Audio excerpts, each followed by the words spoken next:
All right, let's golf. We are at Glaze Meadow Golf Course at Black Butte Ranch, just outside of Sisters, Oregon. Opening hole is a 352-yard par 4, doglegs downhill to the right. I hit a skanky little 5-iron that shuffles off into the rough. Skull and 8-iron up over the top, and it carries almost to the hole. So Black Butte is a ranch in Central Oregon that several thousand acres with lots of vacation homes, two 18-hole mountain golf courses on it. Sits at about 3,800 feet, I believe, above sea level. So your clubs are going to go a lot further than they would. Where I live is maybe 200-300 feet above sea level for most golf courses. So get our little tap in there, clean up our opening bogey. The goal is usually to break 90. Hit a driving iron here. Driving iron plays nice at the range, but then likes to hook on me when I'm on the course. So I think this was a 6-iron. The goal is to just move it up the fairway and get myself to a layup spot where I can hit a nice full wedge, or maybe I think a 9-iron here. I think I was at 150 and just missed left of the green.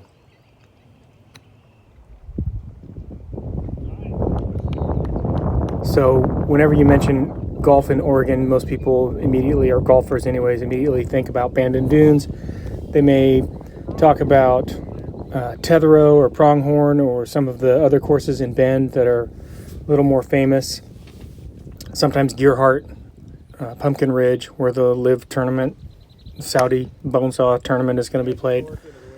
But Black Butte courses are, and a couple of others like them, are really not to be missed either. These mountain courses are just gorgeous. There's probably 6 or 7 snow-covered peaks at various vistas on this course while you're playing. And we got a short par 4. It's 271, which is reachable, but as you can see, there's just danger everywhere. So I think I went 7-iron off the tee and then hit a sand wedge just to the edge of the green and clean up a 5-6 footer for my par, which sort of the theme of the day, I think, other than this hole. Pretty clean putting. So even when I was leaving myself too far off of my leg putts, they're coming up short. I did a pretty good job of putting away the anywhere from 6 foot on in. So that was an instance where my 8-iron, I was 200 out and was trying to lay up to about a 75-yard pitch shot, and the 8-iron flew good 30 yards past where I had intended or thought it would stop. You have to keep reminding yourself not to take too much club. And it actually makes it difficult until you kind of can adjust for it. As you'll see on the next hole, par 3, shooting back towards the pond. Here I took a pitching wedge and hit a full pitching wedge. The pin, I think, was at 155, something like that, towards the back. And I hit the green and then it spun off.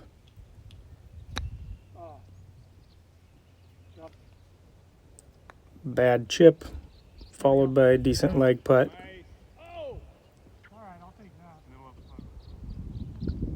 So Black Butte is in Sisters, which is probably 35-40 minutes. Black Butte's 35-40 minutes west of Bend. It's not on the way to Bandon. So this video is probably more about the course than it is about my playing. It's not on the way to Bandon, so it's not one of those courses that you just hit on the way down there and on your vacation. It's a course where it's sort of a destination, right? You've planned to come to Central Oregon to play golf. It's one that I would put on the list. There's a lot of really great golf courses. They're maybe not at the top of the list, but they certainly are very enjoyable resort courses. The second course is called Big Meadow. It's actually the course that I like more of the 2 courses. But when your boss is paying for the round, that's him in the purple shirt. Thanks, boss. When your boss drives you over and pays for the round and everything else with it, you're pretty happy to spend a day in the office like this. So I think that's another driving iron.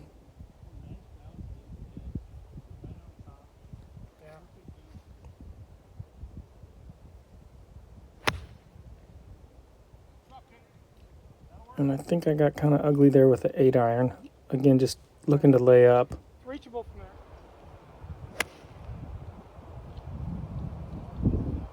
And this one is from another from 150, I think 9 iron uphill. The course is pretty hilly, obviously a mountain course. And like everybody says on YouTube videos, the cameras don't really do it justice. The video doesn't really do it justice, how much the elevation changes. But both courses are surrounded by big, towering ponderosa pine everywhere. You see some vacation homes there. There's some really incredible homes, but it's not like playing in a city course or a country club course where there's just homes lining every fairway and encroaching onto the golf. It's really not like that. The homes are all kind of set back in the trees and well spaced apart. Here I spin another one. I hit the green and spin it back into the bunker. I think that's my first bunker shot of the year. And here's my second bunker shot of the year.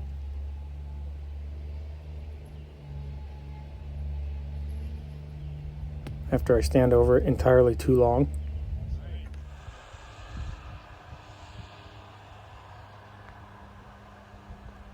Come on, go in.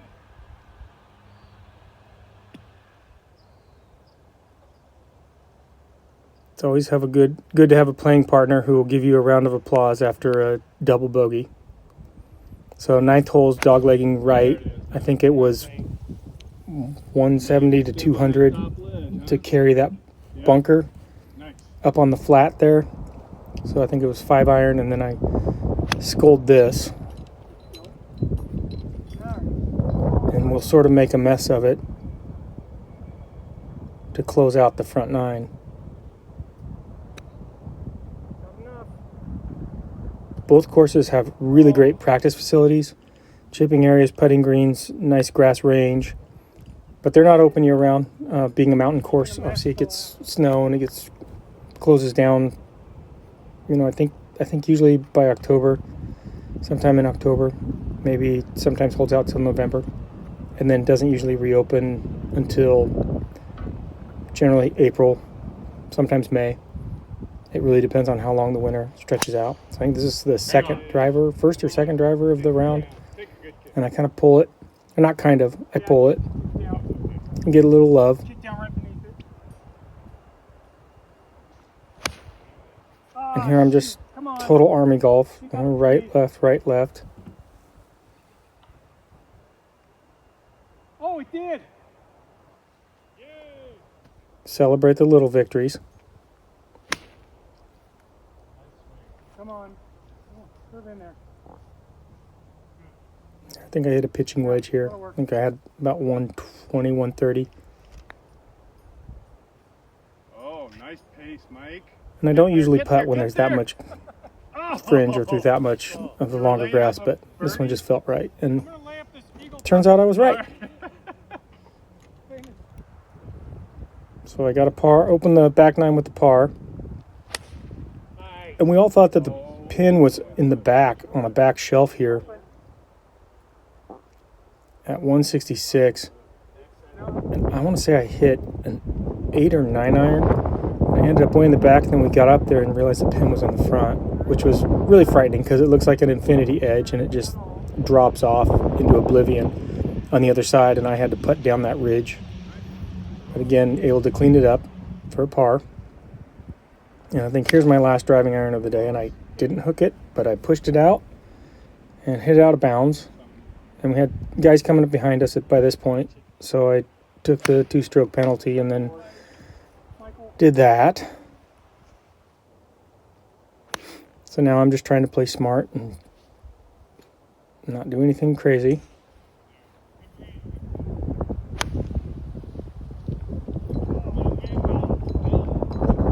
You can see it's really windy. We dealt with wind the entire round. It felt like the wind was playing with us. Like every hole, no matter which direction we were going, the wind switched so that it was blowing straight into us. Kind of what it felt like. But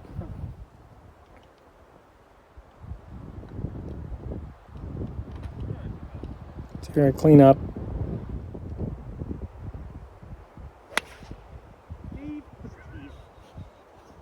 push a 6-iron. It gets again a really great kick from one of the trees, one of the friendly trees. So coming off of a, let's see, I think I got a triple on that last hole. I can't remember. Open with a couple pars on the back. Why not? Then I had my blow-up hole, followed by this.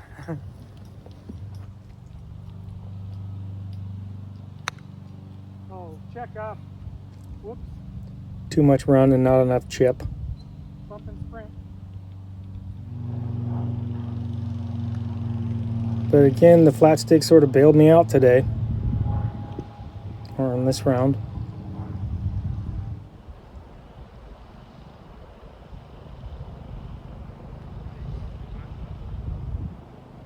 So going to this tee, the boss gave us all a pep talk. Told us that our mindset was wrong. Yeah, It was half joking, but no matter where that I think it actually worked for me. Oh, very nice. Good job. So here you can see I got it, towards the back, and that whole green just slopes to the back, away into nothing. Come on. Pretty scary putt. You can see I came up well short, but able to convert another long second putt. Turned my life around. Absolutely turned my life around. Changed my life. So this is 5-iron. This is a par 5, dog legs to the right. It goes up and then down, kind of all over the place. And I think this might have been my best shot of the day. It's a nice, tight little 5-yard draw. Hit it out there, I think 210, 220, right in the middle of the fairway. Oh, whoops. And then just, I don't know if I was aimed that way. My alignment's been off lately, and I've been shooting everything off to the left. But get another kick off of a tree. So we're thankful there.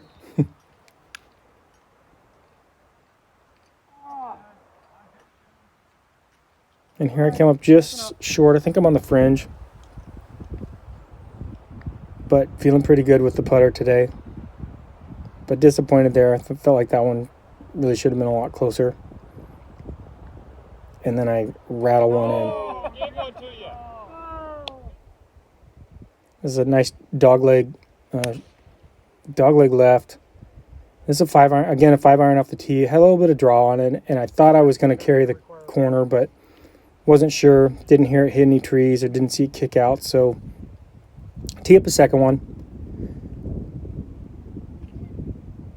And of course, hit the shot that I intended to hit on the first one, which was again just another little tight little draw right up the gut. Out there, 210, 220-ish. And here again, we got infinity edge on the back side of that green, which makes that a really nervy chip. Because if you are long, you are absolutely dead. And here I flirt with it. You can see the ball bounce and roll to the left.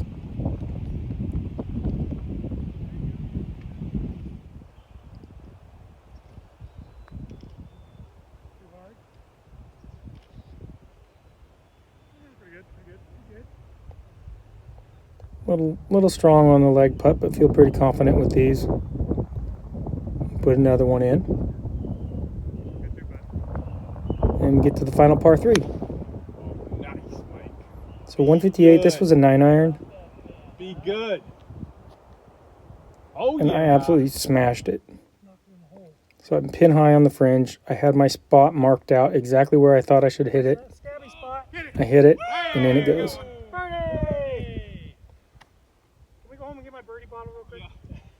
Yeah.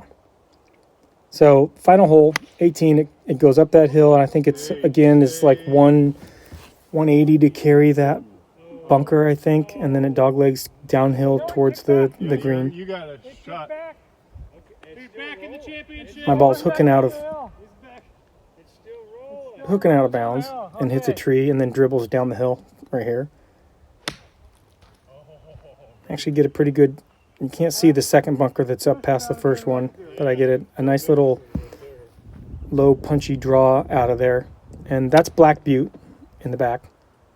You can see you're coming down to sort of another, looks like a floating green, just kind of hanging in the air from the viewpoint of uphill. And I'm scared to go over the back, so I end up getting too cute and leave it short.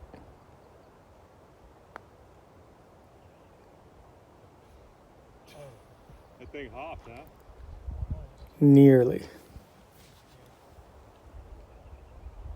So that's it. Thanks for watching. I don't quite break 90, but maybe next time.